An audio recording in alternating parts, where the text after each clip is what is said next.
Hi, my name is Spencer. I'm a licensed marriage and family therapist, certified emotionally focused therapist and supervisor, and certified EMDR therapist. I'm so excited to be meeting with you all today and sharing a little bit about how anxiety shows up in our relationships and some things we can do about it. First, I want to say that this is not therapy, but rather a group of people who are coping with a variety of problems and circumstances. Information that's discussed in this group is intended to support the therapeutic process and increase readiness for change. If you are feeling suicidal or having life-threatening thoughts, this group is not a place to discuss that. Please consider calling 988, getting in touch with your therapist as soon as possible, and/or reaching out to a loved one to help you access additional resources. So with that covered, like I said, today I want to talk a little bit more about anxiety in relationships and how they show up, how they impact relationships, and what we can do about anxiety when it comes to how they impact our relationship.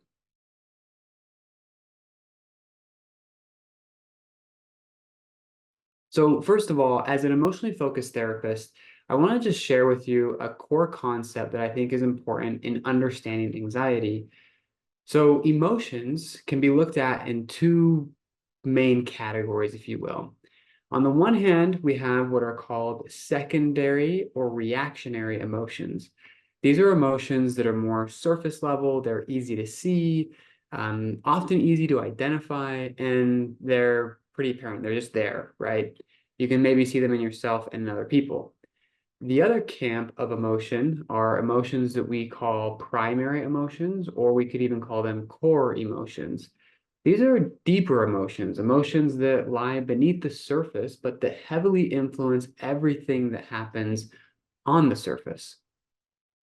So, in that framework, anxiety is typically understood to be a reactionary or secondary emotion, meaning it's something that's happening on the surface and isn't necessarily a core primary thing that then creates other things.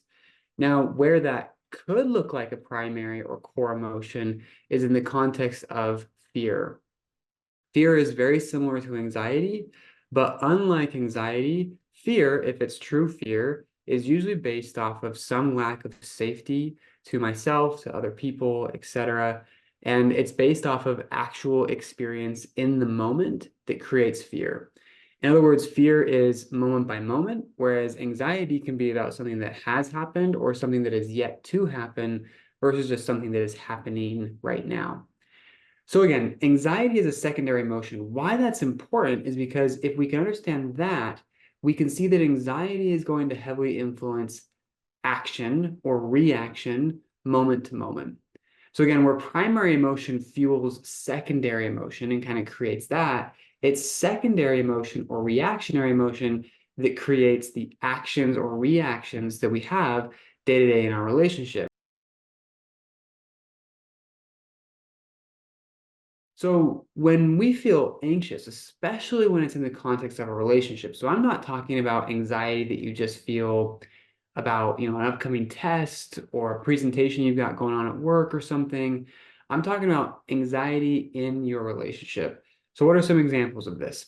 Perhaps that anxiety is connected to trust in some way. Like I'm anxious if my partner or spouse is really where they say they are or are doing what they say they're doing.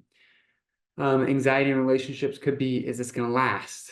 Does my partner or spouse actually love me or care about me?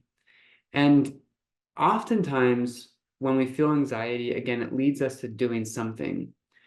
So when you feel anxiety in your relationship, one of the first things that you need to explore is what do I do or how do I react to my anxiety in this relationship?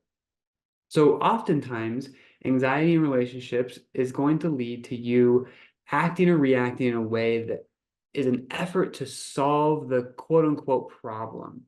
And I say that because, again, it's perceived. It may not actually be a problem, but you feel as if it is a problem. And so, if you're feeling that anxiety and you move towards trying to resolve that anxiety in some way, then what you're going to notice is that oftentimes you're making choices or having reactions that aren't super well thought out or are overly intense for the situation and circumstance. Again, it makes sense, right? I feel anxious and I do everything I can to resolve that anxiety to be able to get it to go away, right? So if I'm feeling like my partner is creating distance, right? And that maybe means, or I interpret that to mean that they don't care about me, then I might do a lot to try to close that gap, right? I might hang out with them a lot that is unnecessary, right? Or I might try to bring up conversations about things in inopportune moments, like right when we're falling asleep or something like that, right? But it's all because I can't tolerate the anxiety anymore and I need to have an outlet. I need to resolve it, right? If you can understand that, you can then more easily recognize it because this stuff happens so fast, okay? And so if you can start to recognize the typical pattern of, hey, when I feel anxious, how do I react? Then when you're reacting or when you're acting, you can catch yourself more easily than just trying to say, oh, I'm going to notice when I'm feeling anxious and then do something about it. That comes with time, right? With time, we get better at recognizing how is my body signaling to me that I'm anxious. Right now, can we just start to recognize what's the pattern that's happening? I feel anxious, and then I do what? So, kind of connected to this is this idea that these secondary emotions, or really any emotion for that matter, they're signaling something to us, right? Emotions are heavily packed with information. They're trying to tell us something. So, what is your anxiety in your relationship telling you? With an answer to that question, or even just a curiosity around that question, you can begin to unpack the purpose that your anxiety serves. So, more than just the reaction that's happening, but the kind of deeper meaning behind that anxiety to be able to start to find true healing. So there's this story that I read a few years back that was about these Native American people who would do this run that I believe was called the Spirit Run, that was from somewhere in Alaska they would start. And the goal was to do this relay race where they would all take turns running, but just run from there all the way down to Mexico City. Okay. And in that book, one of the main trainers of this team kept saying the same quote over and over again. He would say, pain is a teacher. Pain is a teacher. And as a therapist, I try to help my clients understand that over and over and over again, that pain is a teacher. Your emotional pain is a teacher.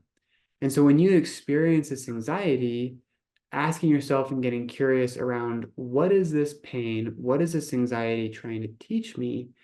Can help you to then step towards healing. So again, if I'm feeling alone, perhaps what I need is closeness. Perhaps what I need is connection. Perhaps what I need is confidence that you're going to be there for me. Perhaps what I need is reassurance that I'm enough, that I'm worthy of your love. Things like that, right? Whatever it is for you, and it has to be unique for you in your circumstance, your pain, your anxiety is trying to teach you something. And by identifying with that, you can begin to ask for your needs to be met in your relationship in a way that enables you to act with your anxiety instead of react with your anxiety. Because when we react, again, we usually create negative patterns in our relationship. And more often than not, and you can probably reflect on this in your own relationship, your spouse or partner is not going to respond positively when it comes out in this, highly anxious kind of way. So our needs sounds great. How do we go about actually asking for our needs in a way that increases the likelihood that our needs are understood and therefore met by our partner or spouse? In the course of therapy, I've developed a metaphor that, while it kind of sucks, I think it illustrates the point well enough that I hope it will stick with you as it relates to need expression. So I'm going to bring you back to your childhood when you maybe would have eaten Lucky Charms cereal, right? And if you can picture the box of Lucky Charms, right, it always had that little leprechaun guy with the rainbow that led towards this pot of gold, which for the cereal was the cereal, right? It was the Lucky Charms in a bowl with some awesome looking cereal and milk. They always stage it so well. So picturing that, I'm going to use the metaphor of the pot of gold and the rainbow to help you understand how to express your needs in a way that's going to be more likely that they are met. Because again, if we can talk about what we need in the context of our anxiety and our relationships, we can get our needs met, which takes away the kind of intensity or drive of that anxiety, gives us a method to work with it or work through it instead of just staying stuck in it and being controlled by it. Okay, so here's how the metaphor works. Rainbow, pot of gold, right? What does the rainbow do? The rainbow helps us get to the pot of gold, right? And I want you to imagine and kind of recognize that the pot of gold is what your need is. But more than just your need, it's what I would call your core need. So core needs are things that are basic and fundamental to the human experience. Things like to feel loved, to feel competent, to feel like a good person, to feel enough, to feel safe. These are some examples of core needs. And so if you recognize the pattern here, core needs are typically foundational to the human experience and are not wants or are not asks for your partner to do certain things. It's what is primal, what is core for you? What is that thing that you're missing? Pro tip here, if you're not sure what your core need is, again, start with your pain. What is your pain telling you? What is it trying to teach you? And oftentimes your core need is the opposite of whatever the deeper pain is. So again, for the example I've been using so far, if your core pain is that you feel alone, most likely your core need is to feel connected, right? So, in my experience as a therapist and as a human being with you, most people in my experience tend to have one, two, maybe three core needs that are constantly coming up for them in their relationship.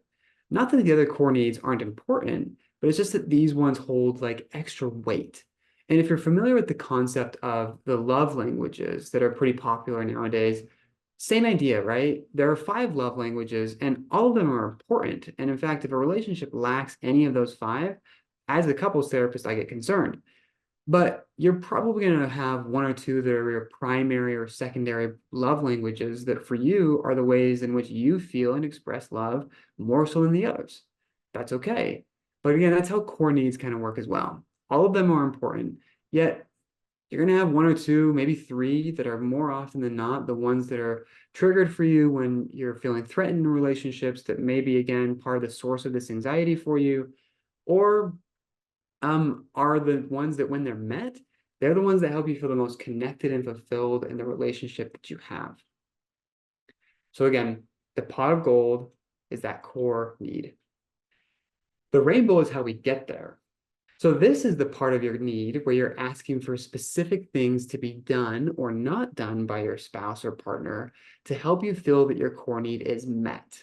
Okay. So for example, if my core need is to feel connected to my spouse, then I might say that my rainbow would be like to spend some quality time together tonight. That might be a way in which I might feel that. Now, when it comes to expressing the rainbow or identifying the rainbow, I always tell people when you're expressing your needs, it's always best if you can talk about it in the context of how can the need be met right now? It's really easy to say, hey, my core need is to feel connected, and what I need from you is to plan some dates for us. The problem with that is what is your spouse going to do with that right then in that moment? Well, ideally, they're going to say something like, yeah, I will totally do that for you. And that reassurance is helpful.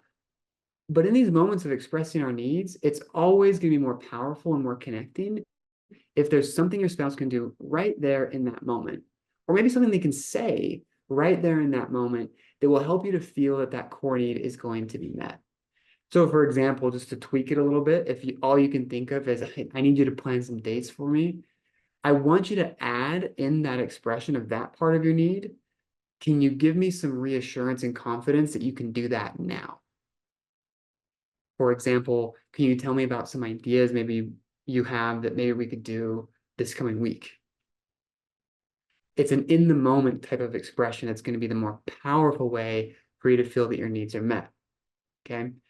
Also, to that point, as much as you can, it's best to give a need in this rainbow element that is actionable or positive oriented instead of negative oriented. For example, it's always going to be more powerful and more connecting to ask your spouse to do something for you than to stop doing something for you when it comes to expressing your needs, anyways. If you have something that you need them to stop doing, what that is less of a need expression and more of a boundary expression. I may be splitting hairs with that, but it's important to distinguish the two, because if someone stops doing something, that may help you to feel less bad, but won't necessarily always help you feel more connected. So that's why expressing the need in a positive orientation, or in other words, something they can do, is going to be more connecting. Okay. So again, pot of gold, rainbow. What is my core need, and how can you help me right now in this moment to feel that that need is met? Here's what happens if you only express one of those two things. If you only express the rainbow, what it tends to lack is significance. So if I'm telling my spouse, hey, I want you to plan some more dates for me, that's great, and I hope that they do that thing, but it lacks the oomph behind the need being expressed in the first place. So again, that happens if you're only going to express that piece. If you only express the core need, that's awesome, right? I need to feel more connected from you. But if you lack the rainbow part, what tends to happen is people don't know how to help you. Or at best, they're going to do what they would want in that thing, but that may not actually be what you want or need to feel that that need is met.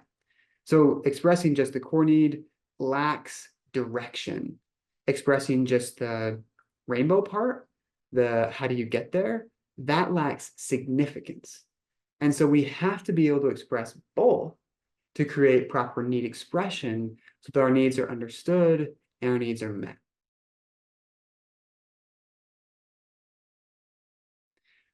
As I wrap up, to bring it full circle, I just want to emphasize again that anxiety is a surface level reactionary or secondary emotion that often leads to a negative cycle or action.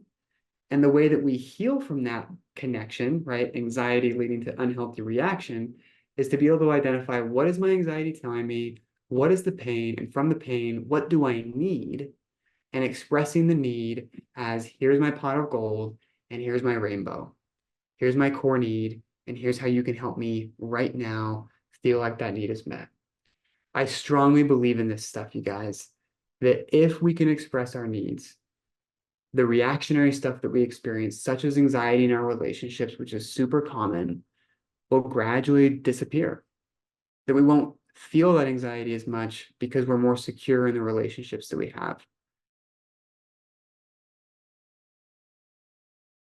So if you need further help with anxiety in your relationship, please don't hesitate to reach out to us. We have many therapists here, including myself, who are willing and wanting to help you with the anxiety that you experience in your relationship.